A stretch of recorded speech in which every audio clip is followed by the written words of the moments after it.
Guys, I'm your teacher Zahir Abbas, chemistry wala. We are going to start our topic in the biochemistry carbohydrate. Let's see without wasting our time. Carbohydrates. Carbohydrates क्या होते हैं? These are the micromolecules. ये बड़े molecules होते हैं first of all, हमें इसके बारे में पता होना चाहिए. और ये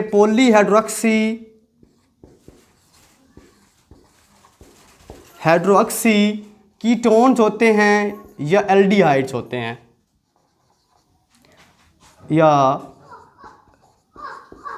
बच्चों आपको पता होना चाहिए कि कीटोन्स क्या होते हैं. Ketones are the functional group, दोनों साइडों पे अल्काइल ग्रुप मौजूद हो.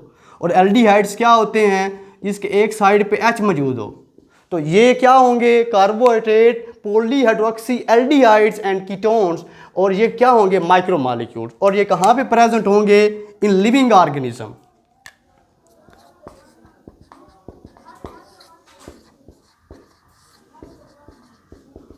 और ये पौधों के अंदर फोटोसिंथेसिस के दौरान बनते हैं.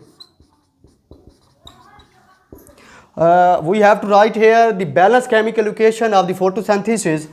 क्या पे ये जो मॉलिक्यूल बना है, दिस इज कार्बोहाइड्रेट्स. कार्बोहाइड्रेट्स बच्चों क्या होते हैं कि जो फोटोसिंथेसिस के अंदर क्रिएट होते हैं. और ये पॉलीहाइड्रोक्सी कीटोन्स हो सकते हैं, ये पॉलीहाइड्रोक्सी एल्डिहाइड्स होते हैं. यहाँ पे आपकी बुक के अंदर जो कार्बोहाइड्रेट्स की टाइप्स हैं वो 3 हैं, यहाँ पे डिफाइन की गई हैं. First one and second one इसको हम डिस्कस करते हैं. पहले हमारे पास मोनोसैकेराइड हैं, नेक्स्ट हमारे पास ओलिगोसैकेराइड्स हैं, जिसमें हम डाइसैकेराइड्स, ओलिगोसैकेराइड्स के अंदर हम डाइसैकेराइड, ट्राइसैकेराइड और इसके साथ हम टेट्रासैकेराइड के बारे में डिस्कस करेंगे. और पॉलीसैकेराइड्स हैं.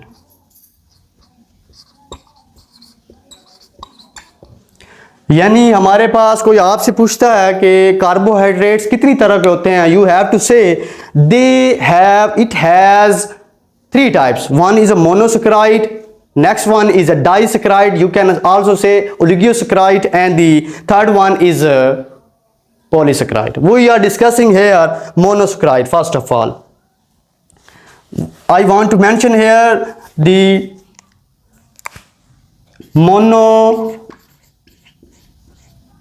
monosaccharide. मोनोसैकेराइड भी क्या होते हैं? ये माइक्रोमॉलिक्यूल्स होते हैं.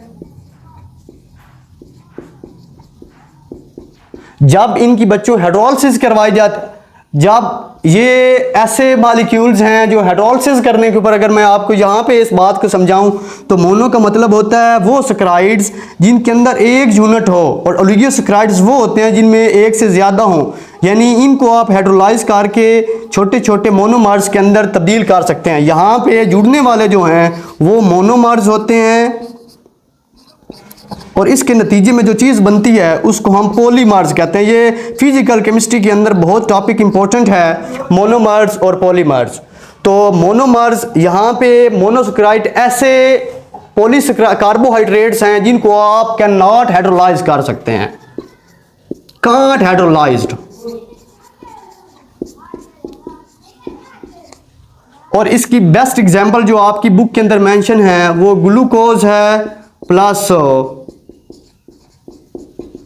फ्रैक्टोज है बच्चों. अब यहाँ पे इंपॉर्टेंट क्या है, इस मोनोसैकेराइड की डेफिनेशन के साथ साथ ग्लूकोज और फ्रैक्टोज का स्ट्रक्चर है वो ज़रा देखिए. ग्लूकोज का स्ट्रक्चर, इसका फार्मूला ज़रा मेंशन करते हैं. यहाँ पे हम C6H12O6, इसका भी फार्मूला सेम एज यूजुअल होता है 12O6. और पेपर में अक्सर पूछ लेता है कि discuss the structure of the glucose and fructose, draw the structure of glucose and fructose.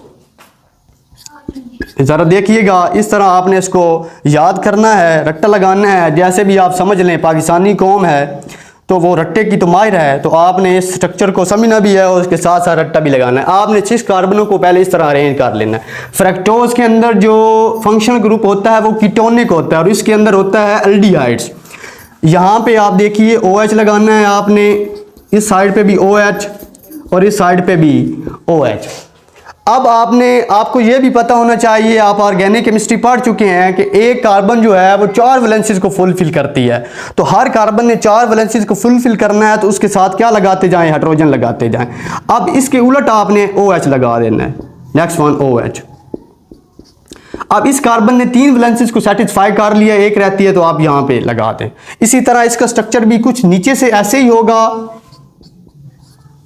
You have to put here H2O।